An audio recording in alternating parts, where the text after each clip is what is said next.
बहुत गलत करा, ये माँ को भी मार दिया, बहन को भी, भाई को भी। क्या ये इंसानियत। दिल्ली के लक्ष्मी नगर का बंगल बाजार का इलाका 6 जनवरी 2026 की वो रात, जब अचानक लक्ष्मी नगर थाने में एक लड़का आता है। उसके कपड़ों पर कोई खून नहीं था, उसके हाथों में कोई हथियार भी नहीं था, लेकिन उसने पुलिस को जो बताया उसने पूरी दिल्ली के साथ साथ पूरे देश को हिला करके रख दिया। उसने पुलिस से कहा कि सर, मैंने अपनी माँ, अपनी बहन और अपने छोटे भाई को मार दिया है। लक्ष्मी नगर थाने में तकरीबन 5 बजे एक व्यक्ति है जिसका नाम यशबीर सिंह है। ये आता है पुलिस स्टेशन में और ये बताता है कि इसने अपने फैमिली मेंबर्स को जो है उनकी हत्या कर दी है। अब पुलिस भी ये सब सुन करके चौंक जाती है और तुरंत पुलिस घटना स्थल पर पहुंचती है और उस घर में पहुंचते ही पुलिस के पैरों तले जमीन खिसक जाती है। फैक्ट्स को वेरीफाई करने के लिए जब हमारी टीम इसके घर पे आई, रेजिडेंस पे वेरीफाई किया, तो यहाँ पर हमें 3 बॉडीज जो है हमें मिली। घर के अंदर 3 शव पड़े थे। पुलिस जल्दी से एम्बुलेंस बुलाती है और उन तीनों शवों को Maulana Azad medical college postmortem के लिए भेज देती है। बॉडी आंखों के सामने से गई है, 3 निकल के हालत खराब हो गई। अब आखिर उस घर के अंदर क्या हुआ था? एक पढ़ा लिखा लड़का आखिर कातिल कैसे बन गया, और इतना बेरहम कातिल कि उसने अपने ही परिवार के 3 लोगों की हत्या कर दी। आखिर इसके पीछे कारण क्या था?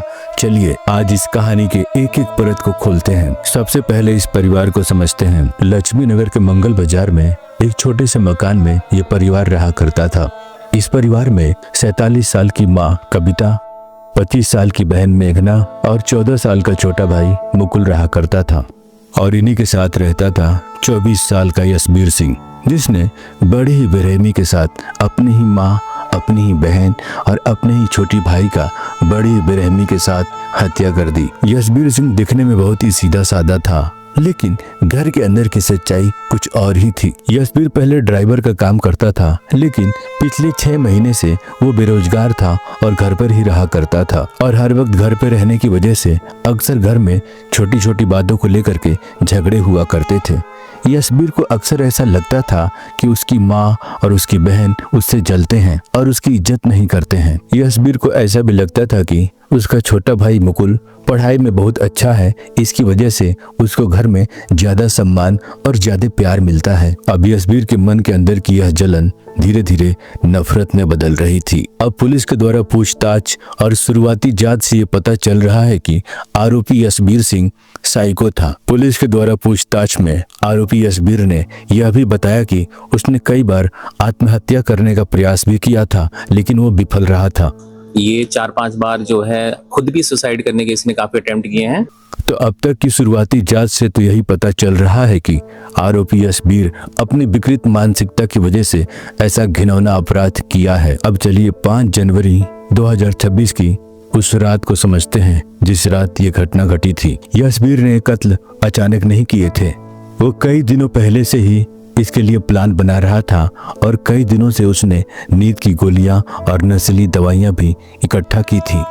अब 5 जनवरी की रात करीब 9 बजे यशबीर अपनी माँ और अपनी बहन के साथ मिल करके खाना बनाने में उनकी मदद करता है और उनके साथ मिल करके खाना भी लगवाता है। यशबीर की माँ और बहन को ऐसा लगता है कि यशबीर अब सुधर रहा है, अब ये बदल रहा है, अब ये पहले से अच्छा हो रहा है। और फिर उस रात पूरा परिवार एक साथ मिल करके खाना खाता है और खाना खाने के बाद यशबीर लड्डू का एक पैकेट निकालता है और अपने माँ, भाई और बहन से कहता है कि वो बाजार से आज लड्डू लाया है, ये लड्डू खा लो। अब बड़ी खुशी खुशी उसकी माँ, उसकी बहन और उसका भाई अपने भाई और अपने बेटे के द्वारा दिया गया वो लड्डू खाते हैं, लेकिन बड़ी ही चालाकी से यशबीर खुद वो लड्डू नहीं खाता है, क्योंकि उसने पहले ही उस लड्डू में नशीली और जहरीली दवाइयां मिला रखी थी। पहले नशे के लड्डू खिलाए गए कुछ, और उसके बाद मफलर से गला घोटकर उसकी इस तरीके से फैमिली के 3 मेंबर की हत्या कर दी गई। अब खाना खाने के थोड़ी ही देर बाद माँ अपने कमरे में सोने चली जाती है,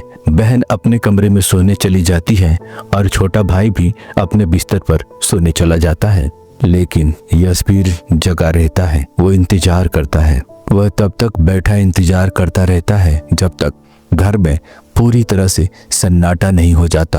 और जब थोड़ी ही देर बाद उसे यकीन हो जाता है कि अब सब लोग सो चुके हैं, अब कोई भी उसकी आवाज सुन करके आने वाला नहीं है। अब जब यशबीर को पूरी तरह से ये भरोसा हो जाता है कि उसके द्वारा खिलाई गई नशीली दवा का असर उसकी माँ, उसकी बहन और उसके भाई पर पूरी तरह से हो चुका है। तब रात के करीब 11:30 बज रहे होंगे। अब यशबीर उठता है, घर में रखा हुआ एक ऊनी मफलर उठाता है और सबसे पहले वह अपनी माँ के कमरे में जाता है और बड़ी बेरहमी के साथ वही ऊनी मफलर वो अपने माँ के गले में लपेटता है और उसकी माँ नींद में ही आखिरी सांस लेती है। उसके बाद वो अपने बहन के कमरे में जाता है और वही ऊनी मफलर अपने बहन के गले में लपेटता है और बड़ी ही बेरहमी के साथ अपनी बहन की हत्या कर देता है। फिर वो अपने भाई के कमरे में जाता है और उसी ऊनी मफलर से बड़ी ही बेरहमी के साथ अपने छोटे भाई की भी हत्या कर देता है। इन तीनों हत्याओं में आरोपी यशबीर ने किसी भी प्रकार के हथियार का इस्तेमाल नहीं किया था, क्योंकि वो चाहता था कि किसी भी प्रकार के शोर करने वाले हथियार का इस्तेमाल ना किया जाए। वह चाहता था कि सब कुछ इतनी खामोशी के साथ हो कि पड़ोसियों को कानों कान खबर ही ना लगे। और हुआ भी वही। जब तक वह खुद पुलिस स्टेशन नहीं पहुंचा तब तक किसी को कानों कान खबर भी नहीं हुआ कि इस घर में 3 कत्ल हो चुके हैं। हत्या करने के बाद यशबीर भागता नहीं है, बल्कि हत्या करने के बाद वो 2-3 घंटे उन्हीं शवों के पास बैठा रहता है, सोचता है, इंतजार करता है। फिर वो अपने कपड़े बदलता है, पानी पीता है और उसके बाद वो लक्ष्मी नगर पुलिस स्टेशन में जाता है। उसके बाद पुलिस जब उसके घर पहुंचती है तो पुलिस हैरान रह जाती है। कमरा पूरी तरह से व्यवस्थित था, कोई भी सामान इधर उधर नहीं था। पुलिस ने आरोपी यशबीर पर हत्या के तहत मामला दर्ज किया है। यशबीर ने पुलिस को बताया कि उसने अपनी बेइज्जती का बदला ले लिया है। उसे ऐसा लग रहा था कि जब वो सबको खत्म कर देगा तभी उसके मन को शांति मिलेगी। तो दोस्तों, यह थी लक्ष्मी नगर की वो पूरी कहानी जिसने हमें झकझोर कर रख दिया। एक मामूली सी जलन और आपसी मनमुटाव कैसे एक खौफनाक साजिश और कत्ल की वजह बन गई।